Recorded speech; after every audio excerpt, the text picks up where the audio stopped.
तो इधर GE road जाम हो जाती है शादियों में। उधर आपका नया रायपुर जो है वो छत्तीसगढ़ी में एक कहावत है कि मरे रोवैया ना मिले, यानी इतना सुनसान रहता है वो मरघटी सन्नाटा कि कोई मर जाए तो रोने वाला ना मिले वहाँ पे, ऐसा ब्लैंक है पूरा। तो उसका अगर कोई उपयोग होता कि वहाँ पे मैरिज प्लेस के लिए 10 साल 15 साल के लिए जगह दे देते लोगों को, तो वो जल्दी बसता, लोगों को उधर घुसना होता। मुझको लगता है वो थोड़ा एक कमर्शियल माइंडसेट थोड़ा कम रहा वहाँ पर। पर्यावरण को ओवरलुक करके जो होता है उसको डेवलपमेंट कह सकते हैं? नहीं, कभी भी कोई भी डेवलपमेंट पर्यावरण को ओवरलुक करेंगे तो सस्टेनेबल तो कभी नहीं हो सकता। सस्टेनेबल डेवलपमेंट का मूल मंत्र यही है कि आप डेवलपमेंट भी करिए लेकिन पर्यावरण को भी संरक्षित रखिए। तो ये तो दोनों में सामंजस्य होना बहुत जरूरी है।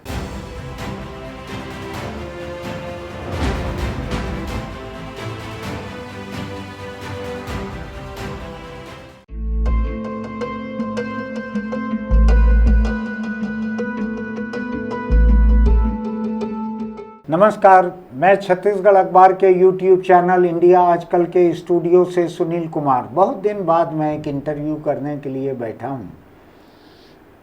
छत्तीसगढ़ की राजधानी रायपुर, नया रायपुर जब शहर बनना शुरू हुआ उसके पहले पुराना रायपुर ही राजधानी था, लेकिन पूरा प्रदेश उसको एक राजधानी की ज़रूरत थी।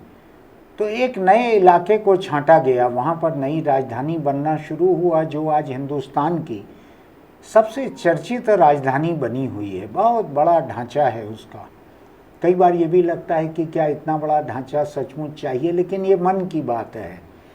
हो सकता है कि राजधानी सैकड़ों बरस के लिए बनती है तो शायद कुछ उसमें गुंजाइश छोड़ के बनाना हो। इसको लेकर कई सवाल मन में घूमते रहते हैं। मैं खुद इस नई राजधानी बनने से जुड़े रहा। देश में गिनी चुनी ऐसी राजधानियां हैं जिनको पूरी प्लानिंग के साथ बनाया गया। एक शायद गुजरात का गांधीनगर था, एक शायद उड़ीसा में, ऐसा 2-3 जगह पर है, मुझको ठीक से नहीं मालूम है। तो नया रायपुर को राजधानी बनाने के काम में जो 1-2 लोग सबसे अधिक जुड़े रहे, उनमें से एक SS बजाज, ये इंडियन फॉरेस्ट सर्विस के ऑफिसर रहे। इन्होंने नया राजधानी बनाते हुए सबसे ज़्यादा साल वहाँ पर लगाए। तो आज उनको हमने आमंत्रित किया है स्टूडियो में उस बारे में बात करने के लिए। नमस्कार बजाज साहब। नमस्कार सुनील जी।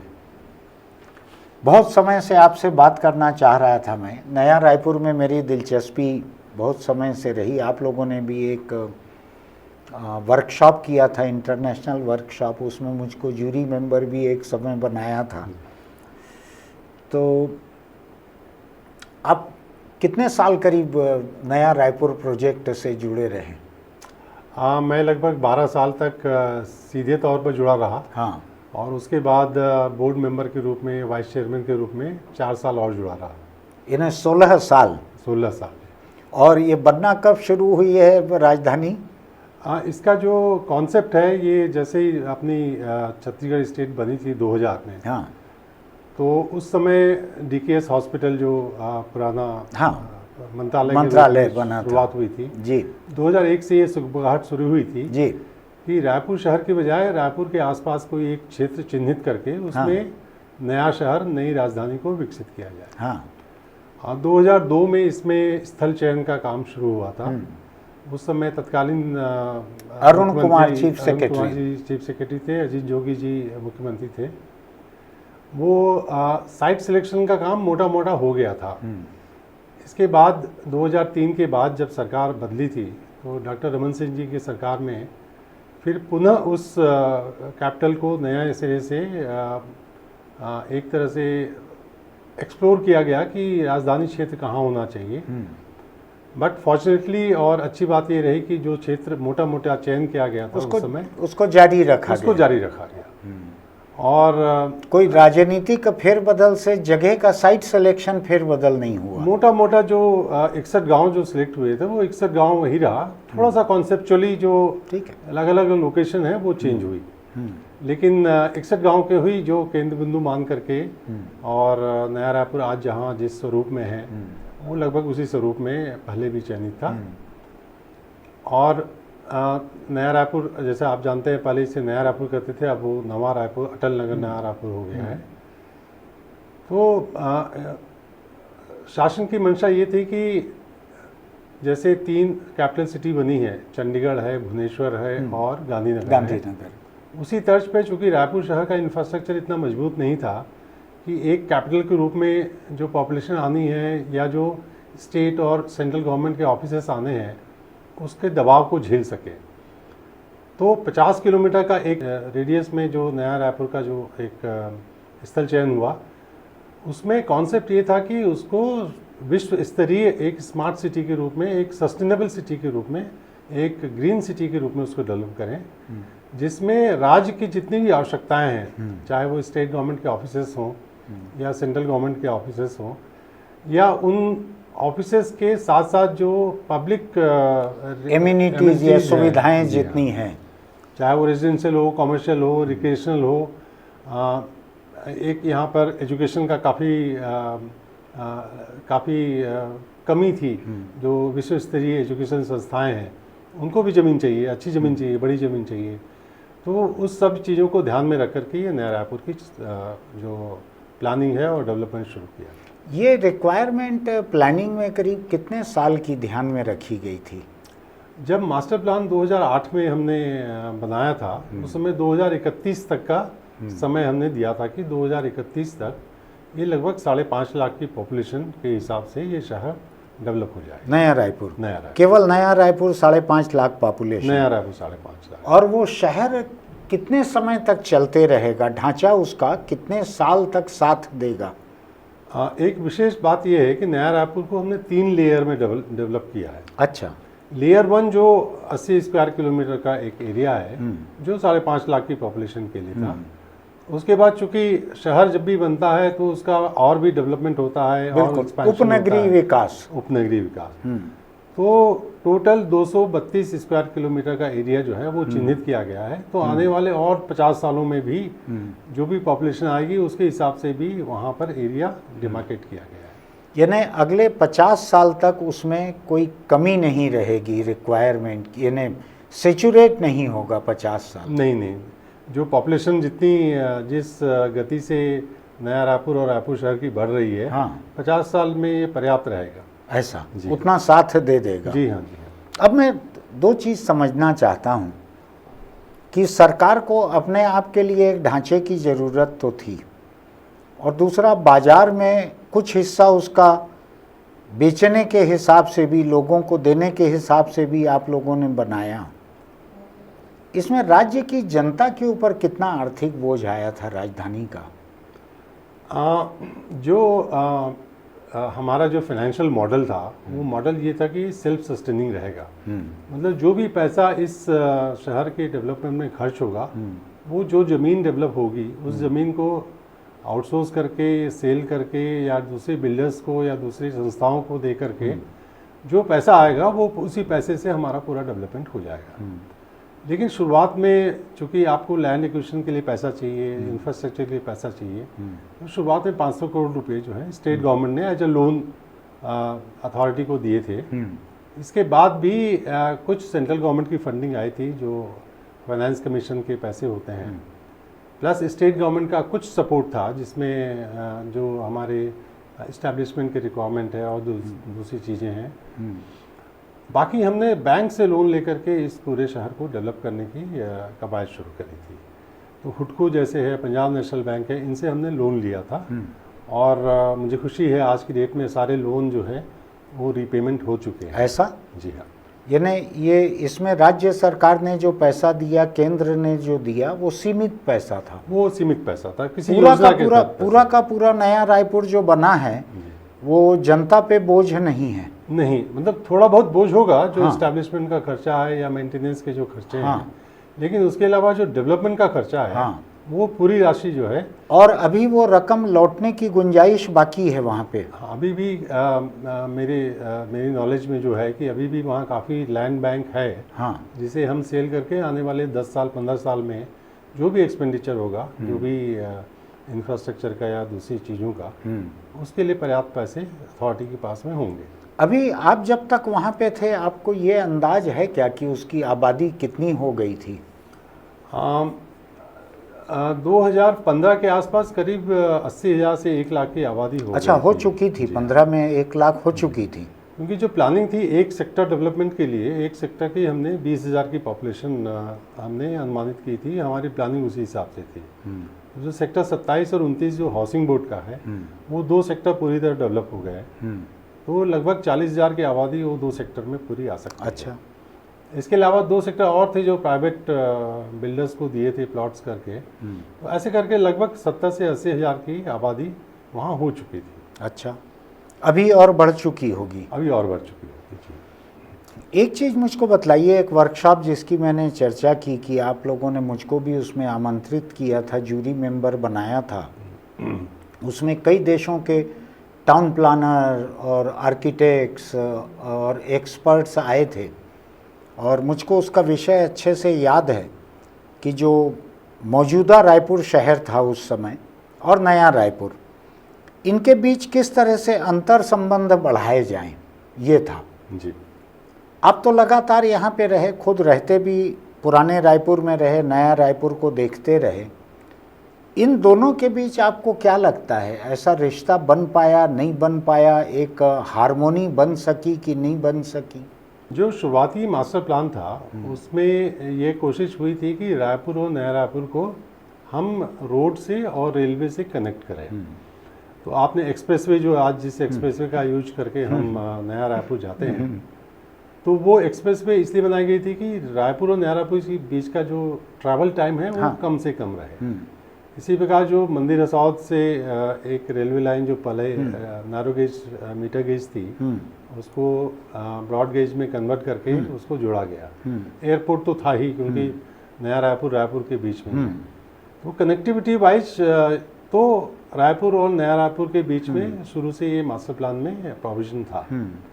लेकिन जो पॉपुलेशन की कनेक्टिविटी है, जो बीच का करीब 10 से 12 किलोमीटर का, उसमें जो इनिशियल थिंकिंग ये थी कि पहले हम नया रायपुर को एक न्यूक्लियस के रूप में डेवलप करें, फिर बाद में धीरे धीरे नया रायपुर से रायपुर के बीच की कनेक्शन, खाली हिस्सा जो है इसको बाद में भरा जाए, वो आज तक नहीं हो पाया। वो अभी इसमें कुछ प्लानिंग चल रही है, जो जो TDS स्कीम है, टाउन प्लानिंग स्कीम है, उसको जो हमारी एक्सप्रेस है उसके दोनों तरफ की ज़मीन को लेकर के, उसमें एक बैरियर भी है बेसिकली जो रायपुर और नया रायपुर के बीच में। एक तो एयरपोर्ट है जो आपको बहुत ऊंची इमारतें वहाँ पे नहीं आने देता। दूसरा बैरियर एग्रीकल्चर यूनिवर्सिटी है, जो एक यूनिवर्सिटी के रूप में ही रहेगा, वो रिलोकेट नहीं हो सकती है, क्योंकि उसके पास एक्सपेरिमेंट के लिए खेत है वहाँ। जी हाँ। और तीसरा कुछ अगर आप देखेंगे, मंदिर हसौद के पास में बहुत सारी लाइमस्टोन की माइंस है, तो वो माइनिंग एरिया भी एक बैरियर का काम करता है रायपुर और नया रायपुर के बीच में। फिर भी उसमें एक नैरो कॉरिडोर के रूप में रायपुर से नया रायपुर को जोड़ने की पूरी संभावना है। मैं एक दिलचस्प बात आपको बताता हूँ, हालांकि मैंने आपको इनवाइट किया था आपसे सुनने के लिए। यहाँ पे एक छोटी लाइन की ट्रेन चलती थी, रायपुर से लेकर माना, अभनपुर, धमतरी, राजिम, इतना चलती थी छोटी लाइन की ट्रेन। तो जॉय ओमेन, जिनका नाम बातचीत में आएगा ही आगे, जो चीफ सेक्रेटरी होकर रिटायर हुए, और वो उसके पहले से ही नया रायपुर प्रोजेक्ट से जुड़े हुए थे। आप दोनों ने ही सबसे ज़्यादा समय तक काम किया साथ में नया रायपुर प्रोजेक्ट पे। तो जॉय ओमेन से मेरी बात हो रही थी, वो दोस्त थे मेरे, तो मैंने उनको बतलाया कि छोटी लाइन की पटरी जो है, ये रायपुर शहर के भीतर 11 या 13 जगह मैनुअल क्रॉसिंग है। तो ड्राइवर उतर कर उसको बंद करता है गेट को, फिर ट्रेन आगे बढ़ती है, ट्रैफिक रुकता है जगह जगह। इसको अगर यहाँ से सड़क बना दी जाए तो ये शहर के भीतर जो एक सड़क मिल जाएगी, और ये जगह जगह जो रेलवे क्रॉसिंग का गेट बंद होता है ये ख़त्म हो जाएगा। तो उन्होंने कहा कि ये तो नया रायपुर जो है उसके लिए ट्रेन का कनेक्शन है, ये इसको कैसे बंद करेंगे? तो मैंने कहा ये नैरो गेज का कनेक्शन है, ये नैरो गेज वैसे ही ख़त्म होनी है, और ये डेंस पॉपुलेशन के बीच है, तो यहाँ कभी ब्रॉड गेज आप बना नहीं सकेंगे। फिर मैंने हमारी यूनिट को भेज के एक फिल्म बनवाई जी इस छोटी लाइन की ट्रेन को लेकर जी। कि कहाँ से शुरू होती है, कहाँ तक जाती है, और कुल 25-50 लोग टिकट लेते हैं इसकी एक दिन में, कोई इससे रेवेन्यू भी नहीं है, और खाली जाती है ट्रेन दिन में 2 बार, उसके लिए पूरे शहर में पटरियाँ बिछी हुई है। ये मैंने उनको कहा कि वॉल्टेयर लाइन जो है ये ब्रॉड गेज की है, उस पर ट्रैफिक भी नहीं है, तो आपको नया रायपुर को ब्रॉड गेज से जोड़ना चाहिए नैरो गेज के बजाय। तो जब उन्होंने हमारी बनाई हुई फिल्म देखी तो वो इस बात से सहमत हुए कि ये तो बहुत ही घनी आबादी के बीच से ये ट्रेन जा रही है जिसका कोई यूज़ नहीं है। वहाँ से इस बात पे सहमति बनी कि ये छोटी लाइन की ट्रेन को बंद करके यहाँ सड़क बनाई जाए और नया रायपुर को बड़ी लाइन से, वॉल्टेयर लाइन से जोड़ा जाए। तो उसमें थोड़ा सा एक योगदान मेरा भी था, जैसे बिल्कुल मुझे याद है वो समय। तो हमने एक फिल्म भी बनाई थी, उसमें हमारे पास होगी वो फिल्म उनको बताने के लिए। उस ट्रेन से मैंने मेरे कैमरा पर्सन वगैरह को भेज के उसको बनवाया था।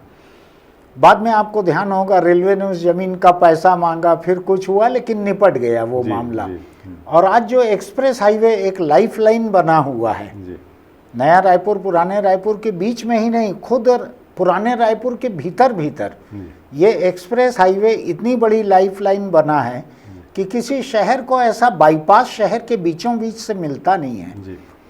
तो ये उस कहानी में मेरा एक छोटा सा किरदार उसमें था। मुझे अच्छे से याद है। और अगर हम इसकी सक्सेस स्टोरी के बारे में बात करें जी, तो ये एक विन विन सिचुएशन थी। बिल्कुल, न केवल रेलवे के लिए, रेलवे भी घाटे से बच गई, उसको कुछ पैसा नहीं मिलता था, केवल खर्च ही खर्च था उनका। मुझे याद है जब हम इसको कन्वर्ट करने की बात कर रहे थे कि इसको ब्रॉड गेज में कन्वर्ट कर दें, अभनपुर के आगे, केंद्री के आगे ब्रॉड गेज में कन्वर्ट कर दें, और केंद्री तक हम इसको मंदिर साउथ से और नया रायपुर को जोड़ते हुए नई रेलवे लाइन बिछाए। तो उस समय उमेन साहब काफ़ी इसमें इंटरेस्ट ले रहे थे, जैसे ही आप बता रहे हैं। तो यहाँ एक डीआरएम हुआ करते थे। वो डीआरएम ने काफ़ी हेल्प की। उन्होंने कहा कि आप इस तरह से प्रोजेक्ट बनाइए ताकि हम इसको फाइनेंशियली वायबल प्रोजेक्ट के रूप में गवर्नमेंट ऑफ इंडिया को भेज सकें। तो हमने काफ़ी स्टडी कराई कि धमतरी और उसके आगे से इस रेलवे लाइन का क्या क्या कॉमर्शियल उपयोग हो सकता है, कितना मटेरियल जाता है, अनाज आता है, उसके हिसाब से एक हमने प्रोजेक्शन निकाला था। वो प्रोजेक्शन निकाल के हमने रेलवे डिपार्टमेंट को दिया था। तब उन्होंने ये प्रोजेक्ट बनाया और वो प्रोजेक्ट बना करके रेलवे के बजट में उसे पारित हुआ। तो ये विन विन सिचुएशन है रेलवे डिपार्टमेंट के लिए भी और स्टेट गवर्नमेंट के लिए भी। तो ये जो ब्रॉड गेज जो पहुंचा है नया रायपुर तक, वहाँ से और आगे भी काम चल रहा है शायद उसका। तो ये एक बड़ा अचीवमेंट रहा ब्रॉड गेज पहुंचना वहाँ पर, बहुत बड़ा अचीवमेंट था, बहुत बड़ा अचीवमेंट था। अब मैं थोड़ा ये जानना चाहता हूँ कि बीच का जो हिस्सा खाली है, हम जी रोड की तरफ से जाएं, अभनपुर तरफ से जाएं, बहुत सारा हिस्सा खाली दिखता है, जिस लेयर में भी आता होगा वो। तो रायपुर शहर जो है नया रायपुर की तरफ कई तरफ से बढ़ ही नहीं पाया। कुछ आपने कहा एग्रीकल्चर यूनिवर्सिटी है, कहीं एयरपोर्ट है, कहीं पर खदानें हैं जी। लेकिन फिर भी बहुत सारी और खाली जगह है। मुझको लगता है प्लानिंग में शहर के तरफ से धीरे धीरे बढ़ने का भी रहता तो एकदम 24वें-25वें किलोमीटर पे मंत्रालय बना जी। जो धुरी है, शायद उसी को न्यूक्लियर मान के आपने चारों तरफ बनाया। इसको शहर के करीब के हिस्सों को जोड़ने का और कोई कभी विचार नहीं आया? नहीं, अगर आप लैंड होल्डिंग पैटर्न देखें जो नया रायपुर में जो अभी डेवलप हो रहा है, तो वो लगभग 25% ज़मीन जो है वहाँ गवर्नमेंट लैंड थी। वो गवर्नमेंट लैंड भी बैरन लैंड थी।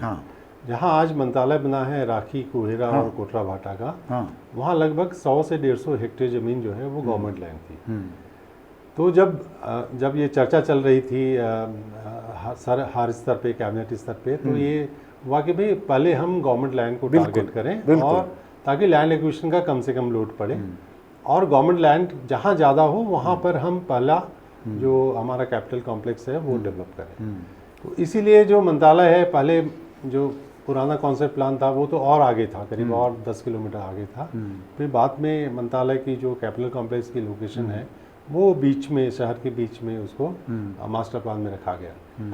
उस समय जरूर ये जैसे शेरेट हुआ था, इंटरनेशनल एक एक्सपर्ट्स आए थे जी, उनका भी व्यू था कि अल्टीमेटली रायपुर और नया रायपुर को जुड़ना ही पड़ेगा। हाँ, जैसे आज गांधीनगर और अहमदाबाद जुड़ गया है, कटक और भुवनेश्वर जुड़ गया है, बट ये समय लगेगा क्योंकि ये शहर है, बहुत बड़ा एक प्रोजेक्ट है और आप ज़बरदस्ती कुछ डेवलप नहीं कर सकते। ये तो डिमांड बेस्ड डेवलपमेंट होते हैं, जो भी जैसे जैसे रियल एस्टेट की या दूसरी चीज़ों की डिमांड बढ़ेगी वैसे वैसे डेवलपमेंट भी आगे बढ़ेगा।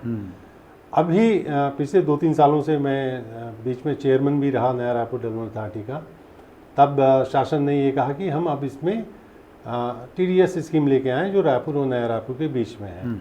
एक तो एरो सिटी का एक प्लान है जो एयरपोर्ट के आसपास जो ज़मीनें हैं उसको लेकर के, और दूसरा एक TDS है जो एक्सप्रेस वे के दोनों साइड में करीब 200 से 250 मीटर।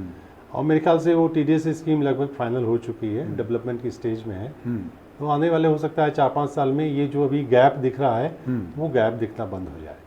हाँ, मुझको लेकिन खटकता है कि बहुत बड़ा एक ब्लैंक बीच में आ जाता है। जी। हम मंत्रालय जाते हैं तो बीच में 10-15 किलोमीटर एकदम खाली पड़ा हुआ है, जिसको कि पहले भरना चाहिए था, वो नहीं हुआ। दूसरा मुझको लगता है कि एक कमर्शियल एक्सप्लाइटेशन जो वहाँ का होना था, यानी आप देखेंगे जी रोड से नया रायपुर की एंट्री तक तो विवाह मंदिर भरे पड़े हैं, मैरिज प्लेसेस भरे पड़े हैं, 1 इंच जगह खाली नहीं है। और जहाँ से नया रायपुर चालू होता है, चूंकि आपके लेयर के नियम आ गए, वो जगह खाली पड़ी हुई है, तो इधर जी रोड जाम हो जाती है शादियों में।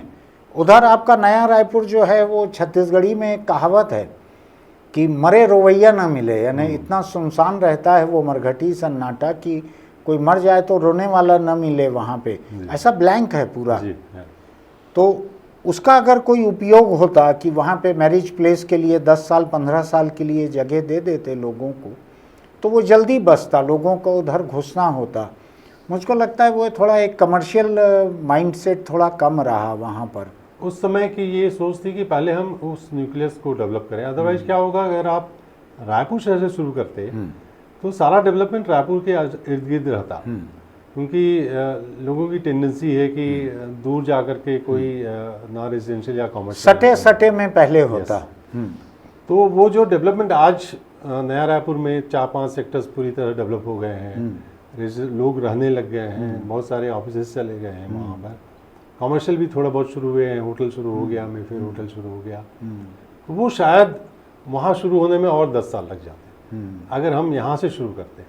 तो इसीलिए उस समय ये लेकिन शहर से रिश्ता थोड़ा जल्दी बनता अगर इस तरफ पहले चालू करते तो। जी, शहर से आपने दूरी बहुत बना ली नया रायपुर की। जी आपको बताया कि जो कंस्ट्रेंट थे, पहला कंस्ट्रेंट था एयरपोर्ट, दूसरा कंस्ट्रेंट था लैंड की अवेलेबिलिटी।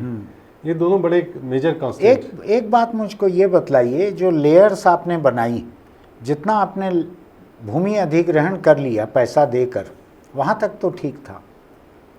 जिनकी अपनी ज़मीनें हैं, ना आपने अधिग्रहण किया ना उनको कुछ बनाने दिया, वहाँ पे आपने रूल्स अपने नया रायपुर के लागू कर दिए। आप यहाँ पे बनाएंगे नहीं, आपकी खुद की ज़मीन है, मेरी 5 एकड़ ज़मीन है तो मैं नहीं बना सकता तब तक जब तक कि 18 मीटर चौड़ी सड़क वहाँ तक ना आए।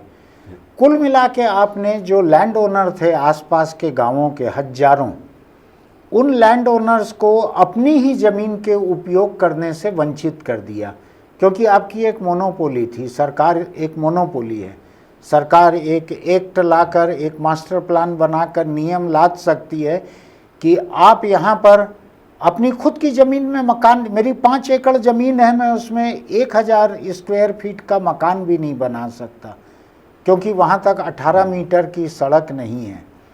तो आपको नहीं लगता कि सरकार की मोनोपोली जो है उससे आप लोगों ने नियम इतने कड़े लाद दिए थे जिससे लोगों का अपनी संपत्ति का हक जो है वो भी कुचल गया था? ये डिबेटेबल इशू है। इसके अलग अलग जो एंगल हो सकते हैं, थिंकिंग पैटर्न। आपकी ज़मीन असल में उस इलाके में है नहीं, इसलिए आपको डिबेटेबल लग रहा है। नहीं, आपकी ज़मीन लगती तो आपको डिबेटेबल नहीं लगता, तो गलत लगता। नहीं, ज़मीन होती भी तो एक्चुअली जब भी कोई डेवलपमेंट होता है तो अगर आपने इंफ्रास्ट्रक्चर एक जगह डेवलप किया और उस इंफ्रास्ट्रक्चर में आपने करोड़ों रुपए खर्च किए वाटर सप्लाई के लिए, सीवरेज के लिए, इलेक्ट्रिसिटी के लिए, लेकिन वहाँ डेवलपमेंट ना आकर कहीं और दूसरी जगह डेवलपमेंट होना शुरू हो जाए जहाँ इंफ्रास्ट्रक्चर नहीं है, जहाँ हम ना तो सीवरेज की कनेक्टिविटी दे पाए हैं ना वाटर सप्लाई है, तो जो डेवलपमेंट होगा वो हैफेजड होगा। फिर वो अपना खुद अपना सोर्स यूज करेगा, फिर वो पुराने शहर के मोहल्ले जैसा हो जाएगा। मुझे याद है मैं झारखंड भी गया था, झारखंड में भी इसी दौरान वो बात चल रही थी कि वहाँ भी नया शहर बनाया जाए। तो एक जो पॉलिटिकल विल होती है, तो पॉलिटिकल विल की मुझे वहाँ कमी दिखी, क्योंकि जैसे ही वो कुछ अनाउंस करते थे कि यहाँ कैपिटल बनेगा, वहाँ पर लैंड की खरीद बिक्री शुरू हो जाती थी। और ये एक बड़ी नेचुरल सी टेंडेंसी है, जो लैंड ओनर्स होते हैं वो नहीं चाहते कि हमारी ज़मीन पे कुछ गवर्नमेंट का प्रोजेक्ट आए, वो चाहते हैं कि गवर्नमेंट बगल में बाजू में आ जाए, बाजू में आ जाए, बढ़ जाए। तो वो एक कशमकश हमेशा बना रहता है, ये जो प्लानिंग एंड डेवलपमेंट का जो पैराडॉक्स है उसके बीच में। तो वो हम नहीं चाहते थे। नया रायपुर में हम इससे सक्सेसफुल हो चुके क्योंकि हमने वो 80 स्क्वायर किलोमीटर हमने कहा कि ये हम पूरी अथॉरिटी के हिस्से कंट्रोल में रहेगी, उसी के प्लानिंग से चलेगा। और पूरा कंसंट्रेशन हमारा जो भी इंफ्रास्ट्रक्चर डेवलपमेंट का था वो 80 स्क्वायर किलोमीटर के एरिया में था। तो हम चाहते थे कि जो हमारा लेयर 1 है, जो आज की डेट में जो डेवलप हो रहा है, वो एक बार पूरी तरह से डेवलप हो जाए। जो आजू बाजू के हैं लैंड वैल्यू तो उसमें बढ़ेगी ही बढ़ेगी, क्योंकि आपने डेवलपमेंट लेयर 1 में कर दिया है। तो हो सकता है आज आप उसको यूज़ ना कर पाएँ, लेकिन आज से 5 साल 10 साल बाद आप उसको बेहतर तरीके से, बेहतर मूल्य लेकर के आप उसको यूज कर पाएंगे। यानी आपकी बातचीत से मुझको ये लग रहा है कि नया रायपुर पूरा का पूरा सरकार ने अपने प्लानिंग से ही बना लिया। उसमें पैसा उतना बड़ा एलिमेंट नहीं था जितना बड़ा एलिमेंट प्लानिंग था। जी, यानी ज़मीन को लेना, उससे बनाना, उसका कमर्शियल एक्सप्लाइटेशन करना, उसको मार्केट में छोड़ देना कि जिसको ज़रूरत है लेके प्लानिंग के हिसाब से कमर्शियल एक्सप्लाइटेशन उसका वहाँ हो सके। जी। तो सरकार जो है ये फैसिलिटेटर ज़्यादा रही इस पूरे सिलसिले में। इनिशिएटर भी रही, क्योंकि इनिशिएट किया गवर्नमेंट ने। हाँ। और फैसिलिटेटर अब बन रही है, जब टीडीएस स्कीम आ रही है। हाँ। आपको याद होगा बीच में कमल विहार स्कीम जब चली थी, तो फॉर्चुनेटली मैं रायपुर डेवलपमेंट अथॉरिटी में भी उस समय चेयरमैन के रूप में था। हाँ। तो जो गुजरात का मॉडल है, गुजरात का अहमदाबाद में जो डेवलपमेंट हुआ है, वहाँ पर लैंड एक्वायर नहीं किया, बल्कि लैंड को डेवलप करके और डेवलप्ड एरिया कुछ एरिया वापस किया। हाँ। जिससे लैंड ओनर्स की भी जो लैंड है वो इंटैक्ट रही। हाँ। और आपका डेवलपमेंट भी हो गया। तो ये जब हमने नया रायपुर का शुरू किया था उस समय हमने ये कहा था कि हम 100% लेंगे, लेकिन धीरे धीरे जैसे जैसे चैलेंजेस बढ़ रहे हैं और दूसरे डायनामिक्स बीच में आ रहे हैं, लैंड ओनर्स की इशू है, लैंड वैल्यू बढ़ गई है, तो ये जो दूसरा मॉडल है वो ज़्यादा सक्सेसफुल है, जिसको अभी हम रायपुर और नया रायपुर के बीच में यूज करने जा रहे हैं। एक बात मुझको इस स्टेज पे समझने की ज़रूरत लग रही है कि पुराना रायपुर और नया रायपुर दोनों को आपने बहुत सारा देखा हुआ है। आप शायद यहीं पढ़े हुए भी हैं। तो आपने राज्य बनने के और बहुत पहले से देखा हुआ है इसको। जी। और जितने यहाँ के इंजीनियर हैं पुराने, जो मध्य प्रदेश के समय से जो काम कर रहे हैं, उसमें से कई लोग आपके बैचमेट भी हैं यहाँ पर। बिल्कुल, जी। तो यहाँ कुछ आपका अनदेखा हुआ नहीं है पुराने रायपुर में और नए रायपुर में। जी। इन 25 सालों में, जिसमें आप नहीं भी थे नया रायपुर बनाने में, लेकिन थे तो यहीं। जी। इन 25 सालों में रायपुर एक राजधानी के रूप में कहाँ से कहाँ पहुँचा है? ये बहुत ही सटीक प्रश्न है। मेरा जहाँ तक मेरा इन्वॉल्वमेंट है रायपुर शहर के डेवलपमेंट में, और रायपुर शहर को जो डेवलप करते हुए देखा है हमने, मैं as director town and country planning भी मैंने काम किया था। तो जो मास्टर प्लान पहले बनते थे, तो मास्टर प्लान सिर्फ का मतलब एक कलर कोड के रूप में ही मास्टर प्लान बनते थे। फिर जब 2011 में, मुझे याद है 2011 में जब हम मास्टर प्लान रिवाइज कर रहे थे, तो हमने कहा कि इसको अगर एक्टिव जोन के रूप में बनाना है तो मिक्स लैंड यूज को इसमें इंट्रोड्यूस किया जाए। मतलब ये लैंड ओनर के पास में ये स्वतंत्रता हो कि वहाँ पर रेजिडेंशियल बना सके, कॉमर्शियल भी बना सके और कुछ पार्ट पीएसपी का भी बना सके। तो वो फ्लेक्सिबिलिटी पहले के मास्टर प्लान में नहीं रही। तो उसके कारण आप देखेंगे कि रायपुर शहर का जो रिंग रोड है और जो दो मेन हाईवे हैं उसके दोनों साइड में काफ़ी कॉमर्शियल और दूसरे इस तरह के एक्टिविटीज़ डेवलप हुई है। तो जो पहले रायपुर शहर आज़ाद चौक से लेकर के ज़्यादा से ज़्यादा जयस्तंभ चौक तक या शास्त्री चौक तक हुआ करता था, अब वो भिलाई से जुड़ गया है उस साइड में और इस साइड में ये मंदिर सब पार कर गया। तो ये प्लानिंग भी इसमें एक फैक्टर रखती है, क्योंकि आपने लैंड यूज अगर आपने कुछ इस तरह से रखा कि प्राइवेट डेवलपर्स या प्राइवेट लैंड ओनर्स उसको यूज कर सकें, डेवलप कर सकें, तो एक डेवलपमेंट का पैटर्न बन जाता है। तो मैं जब था तो जैसे बताया कि आज़ाद चौक से लेकर के जयस्तंभ तक ही पूरी डेवलपमेंट था जी। वो काफ़ी विस्तार हुआ है, सड़कें चौड़ी हुई हैं, बहुत सारे कॉमर्शियल इस्टेब्लिशमेंट आए हैं, रेजिडेंशियल कॉलोनीज भी बहुत सारी डेवलप हुई हैं। तो तब के रायपुर और आज के रायपुर में बहुत अंतर हो गया है। इनफैक्ट कई मेरे दोस्त जो आते हैं वो सरप्राइज करते हैं कि रायपुर शहर इतना सुंदर हो सकता है, इतना व्यवस्थित हो सकता है। अब हम टाउन प्लानर के हिसाब से ना सोचें, आपने जो काम किया है उसके हिसाब से ना सोचें। एक बर्ड्स आई व्यू मैं चाहता हूँ आपका कि आप 25 साल इस राजधानी के इसको एक नज़र में देखें, प्लानिंग के हिसाब से ना देखें। जी। एक पंछी को जो दिखेगा पूरा जी, वो पंछी को तो कारोबार भी दिखेगा, इंस्टीट्यूशंस भी दिखेंगे, सड़कें भी दिखेगी, कैनाल रोड और एक्सप्रेस हाईवे भी दिखेगा, नया रायपुर भी दिखेगा, सब कुछ दिखेगा। तो अगर आप ऊपर टंगे रह के अगर मान लीजिए देखते हैं कि 25 साल पहले आपको क्या दिख रहा है और आज आपको क्या दिख रहा है, बर्ड्स आई व्यू अगर इन दो वक्त का अगर आप देखें जी, कि 2000 में आपको क्या दिखता जी, और आज क्या दिख रहा है, क्या फ़र्क है इसमें, पूरा ओवरऑल फ़र्क क्या है? कुछ अच्छा है, कुछ ख़राब भी है। अच्छा ये है कि पहले जो डेवलपमेंट था बड़ा स्पार्स था, बड़ा फैला हुआ डेवलपमेंट था। G+1 या G+2 स्टोरी के मकान थे। अब वो वर्टिकल डेवलपमेंट हो रहा है, डेंसिटी बढ़ रही है। लेकिन उसके साथ साथ जो नेगेटिव चीज़ें हुई हैं, जो हमारे वाटर बॉडीज़ थे, जो हमारा ड्रेनेज सिस्टम था, वो सारे बड़े संकुचित होते गए हैं, थोड़ा नैरो हो गया है। कुछ वाटर बॉडीज शायद शहर से गायब भी हो गई हैं। तो पर्यावरण की दृष्टि से उतना अच्छा नहीं है, बट डेवलपमेंट की दृष्टि से ये काफ़ी अच्छा हुआ। आपको लगता है कि पर्यावरण को ओवरलुक करके जो होता है उसको डेवलपमेंट कह सकते हैं? नहीं, कभी भी कोई भी डेवलपमेंट पर्यावरण को ओवरलुक करेंगे तो सस्टेनेबल तो कभी नहीं हो सकता। सस्टेनेबल डेवलपमेंट का मूल मंत्र यही है कि आप डेवलपमेंट भी करिए लेकिन पर्यावरण को भी संरक्षित रखिए। तो ये तो दोनों में सामंजस्य होना बहुत जरूरी है। दूसरा, आप टाउन प्लानिंग में रहे, मैं थोड़ी देर पल भर के लिए भूल गया था जी। इस शहर में कुछ बड़े बड़े पैच रहे खाली। पुरानी मंडी बहुत बड़ा खाली रहा, नई मंडी खाली रहा, जो इरिगेशन कॉलोनी पूरी मिटाई गई है, वहाँ बिल्डिंग बनने वाली है, वो भी एक किस्म से खाली है।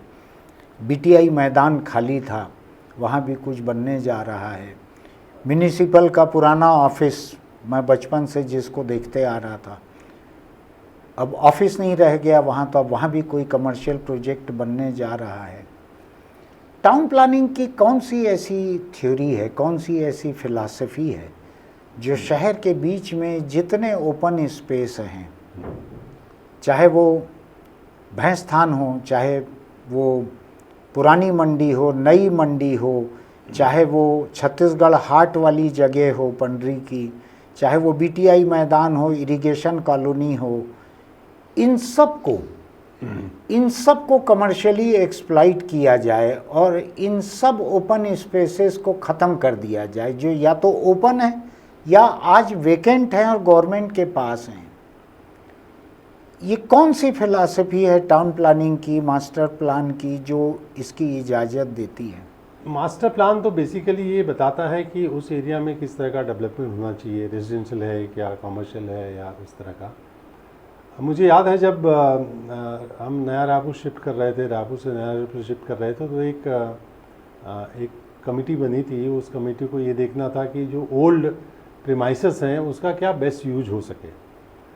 तो एज ए मास्टर प्लानर हम लोगों की थिंकिंग ये थी कि हमें शहर में बहुत सारे ओपन स्पेसेस नहीं हैं, जो रिक्रिएशनल एरियाज़ नहीं हैं, जो एक स्ट्रक्चर्ड ओपन एरिया या गार्डन होना चाहिए, बड़े गार्डन होना चाहिए, उसकी बहुत कमी है। अगर आप ओवरऑल मास्टर प्लान देखें तो हार्डली 8 से 10% एरिया जो है वो ग्रीन बेल्ट। बिल्कुल। तो जबकि एक नॉर्म्स है कि करीब 1/3 एरिया जो है ग्रीन बेल्ट होना चाहिए। एग्जिस्टिंग शहर में 1/3 तो नहीं कर सकते, लेकिन कम से कम 20 से 22% एरिया जो है वो रिक्रिएशनल या ग्रीन बेल्ट के रूप में होना चाहिए। तो आइडिया ये था कि कुछ जो बहुत ही डिप्लीटेड प्रॉपर्टीज़ हो गई हैं, जो काफ़ी पुरानी हो गई हैं, उसको रीडेवलपमेंट करके ओपन स्पेस क्रिएट करके और साथ में कुछ मल्टी स्टोरीज भी वहाँ बने, प्लस कुछ एरिया को रिक्रिएशनल एरिया के रूप में ही रहने दिया जाए। गवर्नमेंट की फिर अलग अलग प्रेशर ग्रुप्स आते हैं कि चूँकि ये शहर की बीच की प्रॉपर्टीज़ है जिसकी वैल्यूएबल है, बहुत ज़्यादा वैल्यू है, सरकार को सैकड़ों करोड़ मिल जाएगा। यस, तो वो मिल जाएगा या एक रेवेन्यू अर्निंग होगी जो नगर निगम अपने दूसरे यूज के लिए कर सके।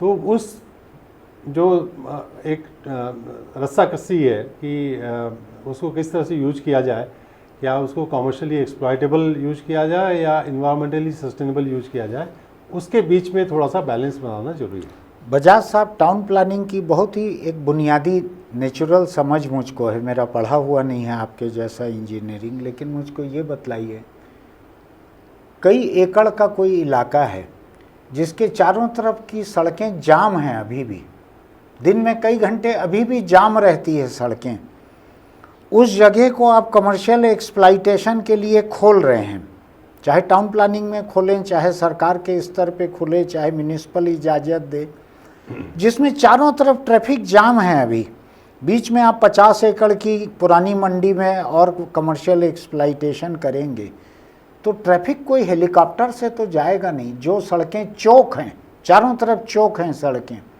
उसके बीच में इजाज़त कोई टाउन प्लानर दे कैसे सकते हैं? नहीं, जब तक कि आप उसका ट्रैफिक का पैटर्न स्टडी ना करें, रोड विड्थ की और उसमें से कितने व्हीकल जाएंगे आएंगे, तब तक आप उस तरह डेवलप करने से वो तो शहर के लिए नुकसान ही होगा। ये जो मंडी की बात है, मंडी में ऑलरेडी कंजेस्टेड रोड्स हैं, मास्टर प्लान में बहुत सारे जो MR रोड्स होते हैं वो प्रपोज हुए लेकिन बन नहीं पाए। अगर बन जाते तो शायद ये स्थिति ना आती, लेकिन चूंकि नहीं बन पाए। नहीं, और जो सड़कें आज चौक हैं वो तो व्हीकल्स तो बढ़ते चलने हैं, वहाँ पे ट्रैफिक तो बढ़ते चलना है, वो खाली नहीं होंगे, वो कि आबादी कम हो जाएगी खाली हो जाएगा, ऐसा नहीं है। तो जितने इलाके जहाँ जहाँ इजाज़त आप लोगों ने दी या टाउन प्लानिंग ने इजाज़त दी, न म्यूनिसिपल का अपना ऑफिस है, वहाँ पे आप स्कूटर खड़ा करने की जगह नहीं है कहीं, पूरा चारों तरफ ट्रैफिक जाम है।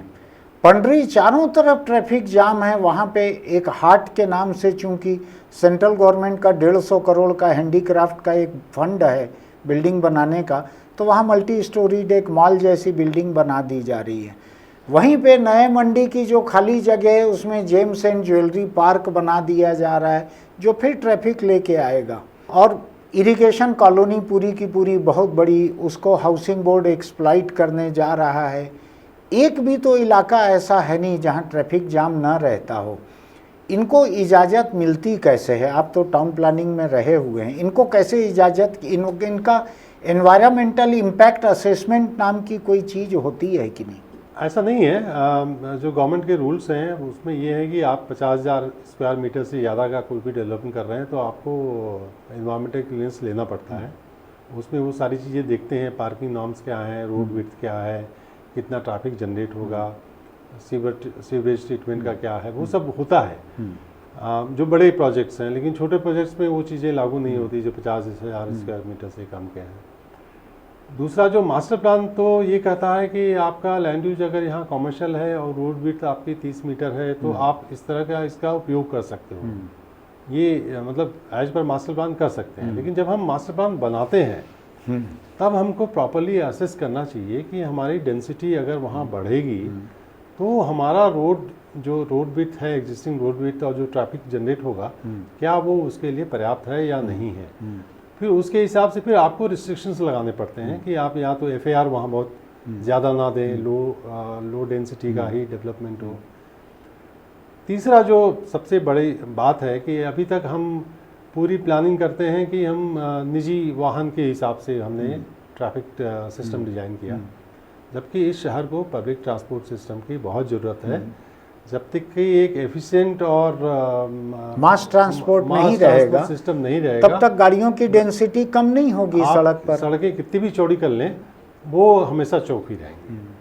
तो प्रयास ये होना चाहिए कि अब हम रायपुर में मास ट्रांजिट सिस्टम को अच्छे से डेवलप करें। लेकिन आप तो बहुत साल तक देखते रहे हैं टाउन प्लानिंग, RDA के आप CEO रहे जी, नया रायपुर के आप CEO से लेके चेयरमैन तक रहे, तो सभी चीज़ तो आपके ही हाथ में रही। पिछले 15-20 साल में इस शहर को सबसे ज़्यादा अगर किसी ने कंट्रोल किया है, कमल विहार से लेके नया रायपुर, RDA से लेके टाउन एंड कंट्री प्लानिंग, तो आप तो अकेले एक छत्र राज आपका रहा यहाँ पे। पूरे शहर को सबसे ज़्यादा प्रभावित आपने किया। और आप अभी, आपको ये कहने का कोई हक रहता है क्या क्या क्या होना चाहिए? ये सब तो हो जाना चाहिए था आपके रहते। नहीं, आपका कहना सही है। नया रायपुर की जहाँ तक बात है तो वहाँ पर प्लानिंग एंड डेवलपमेंट दोनों काम जो होता था वो अथॉरिटी करती थी। जो म्यूनसिपल एरियाज़ हैं उसमें अलग अलग काम बटे हुए हैं। जहाँ पर प्लानिंग का काम है वो टाउन एंड कंट्री प्लानिंग करता है। जो डेवलपमेंट का काम है कुछ RDA करता है, कुछ म्यूनसिपल बॉडी करती है। तो आपने देखा होगा कि 2014 के आसपास जब मास्टर प्लान को इम्प्लीमेंट करने की बात हुई, क्योंकि मास्टर प्लान तो बन जाता है, उसको इम्प्लीमेंट कौन करे? तो दो ही अथॉरिटी है जो इम्प्लीमेंट कर सकती है, या तो रायपुर डेवलपमेंट अथॉरिटी या नगर निगम। तो उस समय ये हुआ था कि हम इसको अलग अलग सेक्टर्स में बांट करके और फिर जैसा अहमदाबाद में TDS स्कीम है, टाउन प्लानिंग स्कीम है, उसके माध्यम से डेवलप करें ताकि सारी इंफ्रास्ट्रक्चर जो शहर की ज़रूरत के हिसाब से है वो बन सके। एक कमल विहार उसमें शुरुआत की थी, थोड़े से विवाद हुए, बीच में कोर्ट केसेस हुए, लेकिन अमूमन अगर आप देखें तो सबसे बेहतर इंफ्रास्ट्रक्चर आज की डेट में कमल विहार में है। तो इसी तरह अगर शहर का पूरे पेरिफेरी में जो डेवलपमेंट है वो व्यवस्थित तरीके से हो जाता, प्लान बनाना अलग होता है, इम्प्लीमेंट करना अलग होता है, वो दोनों अलग अलग अथॉरिटी हैं जो उसको इम्प्लीमेंट जो उसको करती हैं। लेकिन आप तो एक पोजीशन ऑफ अथॉरिटी में रहे ना, आप अलग अलग सभी दफ्तरों पे आप काबिज रहे कभी न कभी, किसी पीरियड में यहाँ, किसी में वहाँ। मुझको याद है एक दौर ऐसा था RDA चेयरमैन थे और टाउन एंड कंट्री प्लानिंग के डायरेक्टर भी थे आप। एक चीज़ मुझको बताइए, ये कमल विहार कॉलोनी बनी, आप लोगों ने तय किया कि जो भूस्वामी हैं उनको हम 35% ज़मीन वापस करेंगे, ऐसे ही था? 35 से 50 तक, 35 से 50 तक उनको ज़मीन लौटाएंगे। शायद छोटे प्लाट वालों को ज़्यादा और बड़े प्लाट वालों को 35%। और बची हुई ज़मीन को यूज़ करके आपने सार्वजनिक इंफ्रास्ट्रक्चर बनाया और आपने सड़कों का और इनका सबका खर्चा किया उससे। आपने इतना बड़ा इंफ्रास्ट्रक्चर वहाँ पे बनाया जो अभी तक यूज़ नहीं हुआ है, सेचुरेट भी नहीं हुआ, यूज़ भी नहीं हुआ, इतना बड़ा बना दिया। कई लोगों का कहना है कि उस कॉलोनी के लायक नहीं है वो शहर के दूसरे हिस्सों को दूसरे हिस्सों से जोड़ने के लायक है, उतना बड़ा, जिसका दाम वहाँ के लोगों ने अपनी 65% ज़मीन दे के चुकाया। उनको तो अपनी ज़मीन का 35% वापस मिला, 65% आपने ले लिया और उससे आपने इंफ्रास्ट्रक्चर वहाँ पर डेवलप किया जिसकी उस कॉलोनी को ज़रूरत नहीं थी। आपने शहर के बीच से 120 मीटर या कितने की सड़क निकालने के लिए उनके पैसे का इस्तेमाल कर लिया, ऐसा है क्या? देखिए, जो टाउन प्लानिंग स्कीम होती है उसका जो जब हम बनाते हैं, बेसिकली ये होता है कि कोई भी स्कीम ऐसी बनती है तो यूजेबल एरिया जो निकलता है वो 50% से ज़्यादा नहीं निकलता है। 50%, 55%, मैक्सिमम 60%। बाकी सारा आपका रोड, पार्क इसमें चला जाता है, पब्लिक यूटिलिटी उसमें चला जाता है।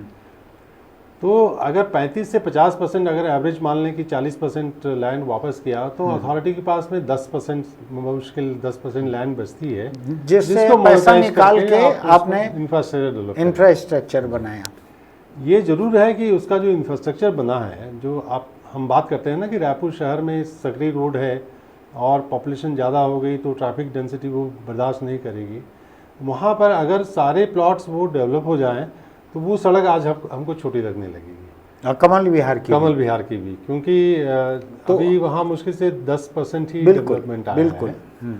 तो वो जो बना है वो फ्यूचर यानी आपको ये लगता है कि जितनी ज़मीन वहाँ पे है उन सब का अगर फुल एक्सप्लाइटेशन होगा तो ये इंफ्रास्ट्रक्चर ज़्यादा नहीं है? बिल्कुल नहीं है। अच्छा, बिल्कुल नहीं है। वो उसके जो भी एक नॉर्म्स होता है मास्टर प्लान का लेआउट बनाने का, 20 से 22% एरिया जो है हम ट्रांसपोर्ट नेटवर्क के लिए रखते हैं। अब एक बात मुझको बतलाइए, आज तो आप किसी भी पोजीशन आप अथॉरिटी में नहीं हैं सरकार में, अब आप आउटसाइडर हैं और तजुर्बा है आपके पास में, अथॉरिटी नहीं है। आज कोई आपसे कहे कि रायपुर शहर के मास्टर प्लान की 10 ऐसी खामियां या गलतियां जो आप अपने समय में नहीं सुधार सके लेकिन कोई अभी सुधारे, अगर इसको बेहतर बनाना है तो कौन कौन सी ऐसी बड़ी गलतियां या खामियां हैं जो आप नहीं सुधार पाए लेकिन ज़रूरत है सुधारने की? सबसे पहले तो जो मास्टर प्लान की सड़कें हैं, जो सड़कें को अपन ने इसमें दिखाया MR1, MR2, MR3 जो भी अलग अलग विड्थ की सड़कें हैं, वो कुछ जगह तो इम्प्लीमेंट करने लायक नहीं है, लेकिन जहाँ इम्प्लीमेंट हो सकता है वो इम्प्लीमेंट नहीं हो पाया। तो अगर एक ये है कि उसको अगर सही तरीके से इम्प्लीमेंट किया जाए, एक पहला। दूसरा, हमने ग्रीन बेल्ट का जो पोर्शन है वो काफ़ी कम रखा है। एक 20 से 22% ग्रीन बेल्ट होना चाहिए। इधर फेफड़ा का जरूरत किसी को दिखता नहीं है ज़्यादा। होता क्या है कि मुंह पेट हाथ इसमें चल रहा है लोगों की ज़िंदगी, फेफड़े को अभी इनको रोल पता नहीं है क्या होता है। होता क्या है कि आप मास्टर प्लान में ग्रीन बेल्ट आपको रखना है अलग अलग जोन में, सेक्टर में। लोग ये सोचते हैं कि ग्रीन बेल्ट है मतलब सरकारी ज़मीन होनी चाहिए, जहाँ सरकारी ज़मीन है आप वहीं ग्रीन बेल्ट बना सकते हैं। सरकार ये सोचती है कि सरकारी ज़मीन है तो इसका कमर्शियल उपयोग होना चाहिए। प्राइवेट ज़मीन में अगर ग्रीन बेल्ट आ गया तो प्राइवेट आदमी उनको लगता है कि मेरे को किस जन्म के पाप की सजा मिल रही है। हाँ। तो वो एक बैलेंस नहीं बन पाया जिसमें हमको जहाँ ग्रीन 20% तक ग्रीन बेल्ट रखना चाहिए वो रख नहीं पाए, वो एक खामी लगती है। तीसरी खामी जो बाहर के एरिया में काफ़ी जो मूल एरिया है, जो सेंट्रल एरिया है, सेंट्रल एरिया में तो डेंसिटी को हमने कंट्रोल करके रखा था, सिविल लाइन का भी डेंसिटी कंट्रोल रखा था, लेकिन बाहर के एरिया में काफ़ी ज़्यादा हमने लैंड यूज दिया। लैंड यूज इसलिए भी देना पड़ा क्योंकि हर आदमी चाहता है कि मेरी ज़मीन जो है वो रेजिडेंशियल हो जाए, कमर्शियल हो जाए। जबकि अगर आप पॉपुलेशन के प्रोजेक्शन के हिसाब से देखें, इतने ज़्यादा बड़े मास्टर प्लान की ज़रूरत नहीं है। अगर प्रॉपरली आप मास्टर प्लान एरिया में ही पूरा डेवलपमेंट कंट्रोल करें तो इतने बड़े एरिया में लैंड यूज बनाने की ज़रूरत नहीं थी। तो वो एक ओवर प्लानिंग हुई, मतलब जितनी पॉपुलेशन के हिसाब से लैंड नहीं चाहिए उससे ज़्यादा प्लानिंग हुई, ओवर गवर्नेंस हो गई है। तो उससे ये हुआ कि आपका डेवलपमेंट छितरा हुआ हो गया, एक कॉम्पैक्ट डेवलपमेंट नहीं आया, सभी जगह छितरा हो गया। तो जो इंफ्रास्ट्रक्चर चाहिए, सीवरेज का, वाटर सप्लाई का, ये आपको उसमें कॉस्ट उसमें ज़्यादा आई। जो वाटर लॉगिंग पूरे शहर में हो रही है यहाँ पे, और केवल रायपुर में हो रही है ऐसा नहीं, दिल्ली बम्बई हर जगह हो रही है, लेकिन इस शहर को आपने देखा हुआ है, तालाब यहाँ के एक एक करके ख़त्म हो गए। मैं हर ऐसे चर्चा के बीच लोगों को याद दिलाता हूँ कि जिस जगह हम ये रिकॉर्डिंग कर रहे हैं इस जगह पर एक तालाब हुआ करता था, इसका नाम ही रजबंदा तालाब था इसका नाम। मैं यहाँ बगल के म्यूनिसिपल स्कूल में पढ़ता था और हम यहाँ 4 आना या 8 आना देकर इसी तालाब में इसी जगह नाव में घूमे हुए हैं। तो मैं हर बार ये कन्फेस करता हूँ कि हम भी उनमें से हैं जो एक तालाब के ऊपर बसे हुए हैं। लेकिन और भी तो बहुत सारे तालाब मैदान पटे और अभी उनका पटना बंद नहीं हो रहा है तालाबों का। क्या लगता है आपको रायपुर के आसपास जो नया रायपुर की जो जगह है, क्या इसमें 25-50 तालाब बनाने की गुंजाइश नहीं है? क्या आपने ऐसा नहीं सोचा नया रायपुर के लिए कि रिचार्जिंग के लिए हम तालाब ही बना लें 25-50 वहाँ पे? नया रायपुर में तो नेचुरल पुराने पॉन्ड हैं, पुराने थे, उसका एक्सपेंशन भी किया। और अगर आप वहाँ देखेंगे 3 बड़े वाटर बॉडीज हैं, और खंडवा है, पाटे भी जा रहे हैं, वो उसको लेके भी नोटिस वगैरह वो NGT अलग के इशू हैं। है कि वो ब्यूटिफिकेशन के नाम पे कुछ जो भी हो रहा है, दैट इज सेपरेट इशू। लेकिन मास्टर प्लान में उन तीनों वाटर बॉडीज के चारों तरफ ग्रीन बेल्ट रखा ताकि उसके पास में कोई रेजिडेंशियल कॉमर्शियल एक्सप्लॉयटेशन ना हो। आइडिया ये था कि वो वाटर बॉडीज को प्रिजर्व रखा जाए। दूसरा ये किया जो गांव के आसपास पे भी जो तालाब थे उनका भी मेरे समय भी 3-4 तालाबों का हमने गहरीकरण किया, उसका विस्तार किया। इवन मंत्रालय के सामने जो तालाब है वो रोड के एक ही साइड था, जिसको एक्सपैंड करके दूसरे साइड भी ले जाया गया, तो दोनों साइड आपको तालाब दिखते हैं। और एक स्टडी ये भी हुई थी कि नया रायपुर में जितना पानी गिर रहा है उतना स्टोरेज वहाँ कम से कम होना चाहिए, ताकि जो नया रायपुर का पानी है वो नया रायपुर में रह जाए। तो उसके हिसाब से तालाबों की इंटरकनेक्टिविटी भी अगर आप देखें तो एक तालाब का अगर ओवरफ्लो होता है तो दूसरे तालाब में जाता है, तो वो चीज़ रखी गई। लेकिन रायपुर में अनफॉर्चुनेटली ये चीज़ नहीं हो पाई है। कुछ प्रयास ज़रूर हुए हैं, जो कुछ तालाबों का, तेलीबांधा का, कंकाली तालाब है, इनका थोड़ा सा बंड स्ट्रेंथनिंग का, कुछ ब्यूटिफिकेशन का, कुछ ब्यूटिफिकेशन तो कुल मिला के उनके एरिया को कम करने के अलावा कुछ नहीं होता। आप रेस्टोरेंट निकालते हैं किनारे, दुकानें निकालते हैं किनारे, अधिक से अधिक पाथवे निकालते हैं किनारे, वाटर बॉडी के साइज़ को कम करने के अलावा कुछ नहीं होता। तो आप अपने जितना टाउन प्लानिंग का आपका जो टेन्योर था और RDA का जितना टेन्योर था, उसमें आप ये तालाबों को कम होना, वाटर बॉडी को सीमित होना, इसको नहीं रोक पाए। ये तो बहुत ही मतलब मैंने कहा कि प्लानिंग एक अलग विंग होता है, डेवलपमेंट और रेगुलेशंस अलग होता है। अनफॉर्चुनेटली लेकिन टाउन एंड कंट्री प्लानिंग के नोटिस वगैरह से तो लोग सहम जाते हैं ना, जब नोटिस आपका जाता है तो। नहीं, वो बात सही है। जो रेगुलेटरी अथॉरिटी है वो टाउन कंट्री प्लानिंग है। हाँ। जहाँ पर डेवलपमेंट हो रहा है, हाँ। टाउन प्लानिंग को उसमें कॉग्निजेंस लेकर के नोटिस इशू करते हैं, और अगर कोई इलीगल हो रहा है तो उसको डिमोलिश भी करते हैं। वो मतलब होना चाहिए, होता भी है। बहुत सारे फैक्टर्स होते हैं, आप डेमोक्रेसी में बहुत सारे पुश एंड पुल फैक्टर्स होते हैं। तो ये डेमोक्रेटिक पुश एंड पुल रहता है कि अनडेमोक्रेटिक पुश एंड पुल रहता है? आप डेमोक्रेसी का नाम ले रहे हैं इसलिए समझना डेमोक्रेसी जरूरी है। में पॉलिटिकल सिस्टम, हाँ। मैं पॉलिटिकल सिस्टम की बात कर रहा हूँ कि पॉलिटिकल सिस्टम में जनता वही है जो डिमांड उठा रही है, और जो इलेक्टेड बॉडी है वो उसको पूरा करने का प्रयास कर रही है। वो एक पुश एंड पुल सिस्टम रहता है, जिसमें सभी चाहते हैं कि हमारी ज़मीन का यूज हो, हम वहाँ पर डेवलप कर सकें। तो कहीं ना कहीं कुछ कंस्ट्रेंट्स आते हैं, मतलब आउट ऑफ मैं एक बड़ी अजीब सी चीज़ देख रहा था कि आप ऑफिसर रहे इंडियन फॉरेस्ट सर्विस के, लेकिन आपके पूरे करियर का सबसे बड़ा कंट्रीब्यूशन रहा अर्बन डेवलपमेंट में। ये फॉरेस्ट से बाहर ही, शायद ये 16 साल तो पूरा फॉरेस्ट से बाहर ही रहे जी, अर्बन डेवलपमेंट में रहा आपका ये। तो मुझको उसमें कोई आपत्ति नहीं है, यानी आपने जो काम किया, जितना अच्छा काम किया, मैं तो व्यक्तिगत रूप से भी प्रशंसक हूँ आपका कि जितनी ईमानदारी से आपने ये काम किया, बहुत अच्छा काम किया। लेकिन थोड़ा हैरानी भी मुझको होती है कि छत्तीसगढ़ के जंगलों में नक्सल काबिज रहे और जंगल के अफसर जो हैं वो शहरों में काबिज रहे। ऐसा नहीं, कोई तंज नहीं कसता था आपके ऊपर कभी IAS वगैरह कि फॉरेस्ट के अफसर कब्जा करके बैठे हैं सब इम्पोर्टेंट पोजीशंस पे? ऐसा मैं जब अर्बन में आया था तो मैं बड़ी एक्सीडेंटली ही आया था। अच्छा। मैं बिलासपुर में पोस्टेड था DFO के रूप में। तो हमारे बैच का प्रमोशन हुआ, मैं मतलब जो जिनका प्रमोशन हुआ उसमें से मुझे छोड़ के सबकी पोस्टिंग हो गई। मेरी इसलिए रुक गई थी कि यहाँ पोस्ट नहीं है। अच्छा। जबकि DPC हो गई थी।